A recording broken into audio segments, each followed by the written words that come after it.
Hi everyone, welcome to my YouTube channel. ಇವತ್ತಿನ ವಿಡಿಯೋಲಿ ನಾನು ಸಿಂಪಲ್ ಹಾಗೂ ಟೇಸ್ಟಿಯಾಗಿ ಬೆಂಡೆಕಾಯಿ ಪಲ್ಯ ಹೇಗೆ ಮಾಡುವುದೆಂದು ತಿಳಿಸಿಕೊಡ್ತೇನೆ. ಇಲ್ಲಿ ನಾನು ಒಂದು ಅರ್ಧ kg ಆಗುವಷ್ಟು ಬೆಂಡೆಕಾಯನ್ನು ತೆಗೆದುಕೊಂಡಿದ್ದೇನೆ. ಮೊದಲು ಬೆಂಡೆಕಾಯನ್ನು ಚೆನ್ನಾಗಿ ತೊಳೆದು ಒಂದು ಕಾಟನ್ ಬಟ್ಟೆಯಿಂದ ಒರೆಸಬೇಕು. ಸ್ವಲ್ಪನೂ ನೀರಿನ ಅಂಶ ಇರಬಾರದು, ಇಲ್ಲದಿದ್ದರೆ ಬೆಂಡೆಕಾಯಿ ಲೊಳೆ ಬರುತ್ತದೆ.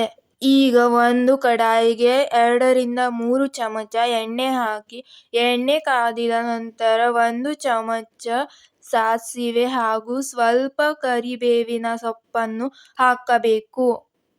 ಸಾಸಿವೆ ಸಿಡಿದ ಮೇಲೆ ಈರುಳ್ಳಿಯನ್ನು ಹಾಕಬೇಕು.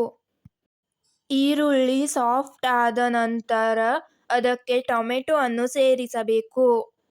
2-3 ನಿಮಿಷ ಫ್ರೈ ಮಾಡಬೇಕು.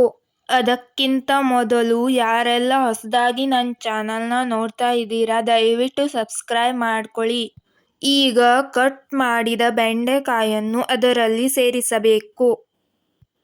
ಈ ಟೈಮಲ್ಲಿ ರುಚಿಗೆ ತಕ್ಕಷ್ಟು ಉಪ್ಪನ್ನು ಸೇರಿಸಬೇಕು. ಉಪ್ಪು ಸೇರಿಸಿದ ನಂತರ ಬೆಂಡೆಕಾಯನ್ನು ಈರುಳ್ಳಿ ಜೊತೆ 5 ನಿಮಿಷ ಫ್ರೈ ಮಾಡಿಕೊಳ್ಳಬೇಕು. ಹೀಗೆ ಫ್ರೈ ಮಾಡುವುದರಿಂದ ಬೆಂಡೆಕಾಯಿ ಸ್ವಲ್ಪನೂ ಲೊಳೆ ಬರುವುದಿಲ್ಲ.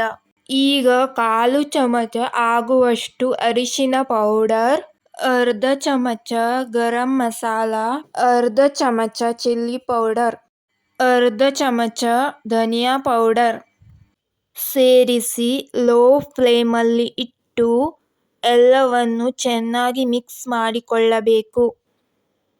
2-3 ನಿಮಿಷ ಬೆಂದ ನಂತರ ಅರ್ಧ ಕಪ್ ಆಗುವಷ್ಟು ತೆಂಗಿನ ತುರಿಯನ್ನು ಸೇರಿಸಿಕೊಳ್ಳಬೇಕು.